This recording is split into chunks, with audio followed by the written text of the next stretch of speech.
Assalamualaikum warahmatullahi wabarakatuh. Perkenalkan, nama saya Ahmad Fikrani dengan NPM 2317451061 dari kelas B. Di sini saya akan menjelaskan mengenai mesin Turing, yaitu merupakan mesin pertama yang dirancang oleh manusia, eh, yang berhubungan dengan komputer, yang menjadi cikal bakal komputer pada saat ini. Mesin Turing. Mesin Turing diusulkan pada tahun 1936 oleh Alan Turing, seorang matematikawan Inggris sebagai model matematis sederhana dari sebuah mesin komputasi. Meskipun sederhana, mesin Turing memiliki kemampuan untuk menggambarkan perilaku komputer general purpose. Mesin Turing dapat digunakan untuk menghitung kelas fungsi bilangan bulat yang dikenal sebagai fungsi rekursif sebagian, partial recursive function. Sama seperti finite state automata atau FSA dan pushdown automata atau PDA yang dapat mengenali bahasa formal, mesin Turing juga dapat berperan sebagai mesin pengenal bahasa formal. Bahasa yang dikenal oleh mesin Turing adalah bahasa tanpa pembatasan non-restricted language yang disebut juga himpunan terenumerasi rekursif (recursively enumerable set). Cara kerja dari mesin Turing yang pertama, sebuah mesin Turing terdiri dari komponen-komponen, yaitu ada pengendali berhingga atau finite control, yang kedua yaitu pita masukan dengan sifat. Panjang untainya itu tidak terbatas, ujung kiri terbatas, ujung kanan tidak terbatas. Lalu dapat dibaca maupun ditulis. Kemudian sel yang tidak berisi simbol masukan akan berisi simbol kosong, blank. Pada keadaan awal, ensel pertama dari pita masukan berisi rangkaian simbol yang harus dikenali. Dinyatakan sebagai A1, A2, sampai dengan AN. Sel di sebelah kanan rangkaian harus berisi B. Jadi seperti ini. Uh, Rangkaian dikenalnya itu dari A1, A2 sampai dengan AN. Lalu yang sel sebelah kanannya itu diisi oleh B.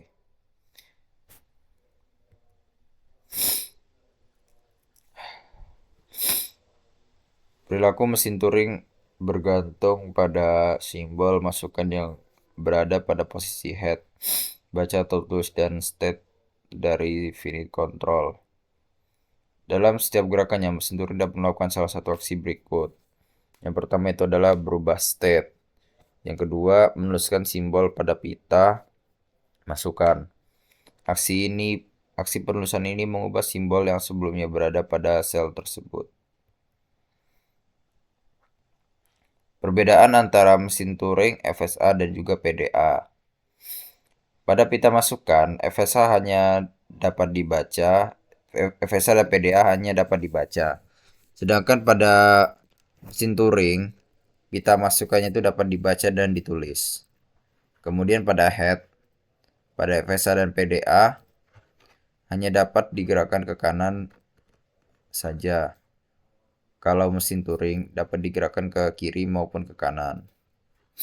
Kemudian memori.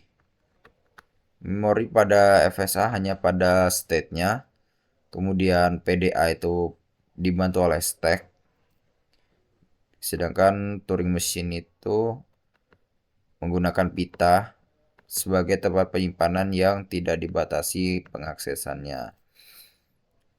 Jadi ini adalah perbedaan-perbedaan dari FSA, PDA, dan mesin Turing.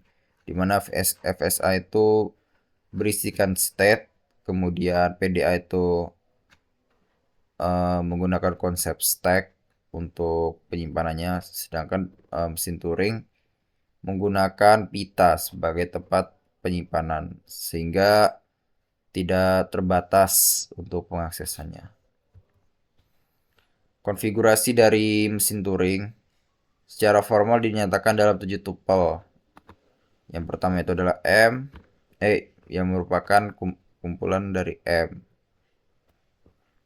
di mana key adalah himpunan state, lalu sigma itu himpunan simbol masukan, Lalu tanda seperti ini sama seperti pada PDA, yaitu himpunan simbol pita yang ditulis atau dibaca ke dalam pita.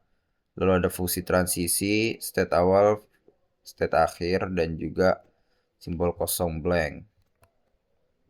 Contoh soal dari mesin Turing. Terhadap sebuah mesin Turing, key state-nya itu adalah key 1, key 2, lalu masukannya A, B, lalu S. State awal itu key 1, final state-nya key 2. Fungsi transisi adalah sebagai berikut. Key 1A jadi key 1A dan R. Key 1B, key 1A, key 1B dan R. Mungkin ada kesalahan. Lalu key 1B, key 2, B dan L. B-nya dicoret. Nah, ini merupakan salah satu ilustrasi contoh. Misal pita yang akan dibaca adalah ABBAA. Maka transisi Q1, A jadi Q1, A, R. Menyebabkan headnya bergerak ke kanan. Lalu Q1B, Q1AR. Menyebabkan head menulis A lalu bergerak ke kanan. Seperti ini. Headnya bergerak, lalu B-nya diganti menjadi A. Oh, seperti itu. Lalu Q1B menjadi Q1AR, menyebabkan head menulis A lalu bergerak ke kanan. Kemudian Q1A, Q1AR menyebabkan head bergerak ke kanan. Q1A, lalu sama seperti sebelumnya Q1A, Q1AR menyebabkan head bergerak ke kanan. Lalu head menunjuk transisi Q1B, Q1BL menyebabkan head bergerak ke kiri. Bergeser B-nya. Kemudian yang terakhir tidak ada transisi lagi dari state key, key 2. Mesin Turing akan berhenti, halt, karena state key 2 termasuk state akhir, berarti input tersebut telah diterima. Jadi sampai batas di sini saja, sampai B, maka inputnya telah diterima.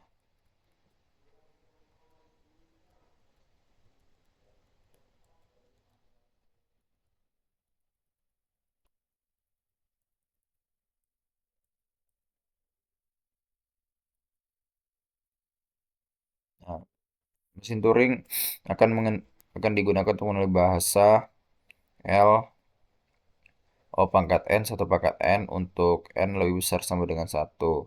Untuk panjang stringnya itu adalah 01, 0011, 000111, 0000, 1111 sampai dengan seterusnya. Solusi untuk ON pangkat O, O, O pangkat N 1 pangkat N. Untuk mengenali bahasa L, mesin Turing akan bekerja dengan algoritma berikut. 0 untuk baca simbol paling kiri. Jika simbol O 0, maka lakukan langkah 1. Ganti simbol 0 paling kiri dengan simbol X. Gerakan head ke kanan jika ditemukan simbol 1, maka lakukan langkah yang ketiga untuk ganti simbol 1 dengan simbol Y. Jika simbol B, maka untainya ditolak. Gerakan head ke kiri hingga dijumpai simbol X. Geser head ke kanan jika yang ditemukan simbol 0, maka kembali ke langkah 1 simbol Y, maka untai diterima. Contoh string masukan untuk 000111 adalah sebagai berikut. Nah, ini dari X akan geser ke 0 dengan input uh, 0 akan bergeser, lalu ketika sudah sampai ke 1 akan berubah menjadi Y. Kalau sudah sampai sini maka akan kembali ke X lagi, lalu X akan menduplikasi, eh, akan menggantikan 0, jadi X-nya menjadi 0, 0-nya menjadi X. Hal ini terus dilakukan. Ketika ke Y, maka Y-nya akan menggantikan 1 sampai semuanya sudah terganti simbolnya, maka akan kembali. Ketika sudah sampai B, maka kesimpulannya adalah string 0001111 dikenali oleh mesin M.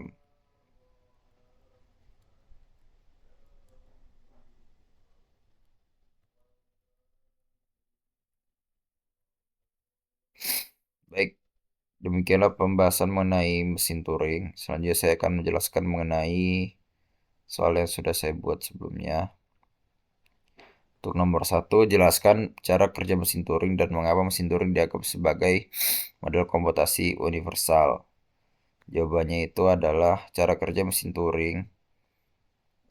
Mesin Turing adalah model matematis yang terdiri dari komponen-komponen berikut. Berikutnya adalah komponen-komponennya, itu adalah pita tak terbatas. Yang kedua, kepala baca tulis. Yang ketiga itu adalah state. Yang keempat ada fungsi transisi, dan yang kelima itu mesin Turing. Yang kelima itu mesin Turing bekerja dengan membaca simbol di pita, memprosesnya berdasarkan fungsi transisi dan menulis simbol baru atau mengubah posisinya. Proses ini berulang hingga mencapai keadaan berarti halting state. Mengapa mesin Turing dianggap model komputasi universal? Yang pertama itu kemampuan simulasi. Mesin Turing dapat mensimulasikan operasi mesin komputasi lainnya, termasuk komputer modern melalui transaksi sederhana. Yang kedua itu elektabilitas teoritis. Mesin Turing mampu menangani semua masalah yang dapat dihitung, yaitu masalah yang dapat diselesaikan dengan algoritma. Yang ketiga itu ekspresi bahasa formal. Mesin Turing dapat mengenali bahasa dalam kelas. Bahasa yang dapat dihitung mencakup semua bahasa yang dapat dievaluasi oleh perangkat lunak modern. Yang keempat, abstraksi komputasi. Sebagai dasar teori komputasi, mesin Turing menunjukkan batas kemampuan komputasi seperti ketak terhitungan yang menjadi landasan penelitian lanjut. Oke, jadi untuk soal nomor 2, apa hubungan mesin Turing dengan masalah halting problem?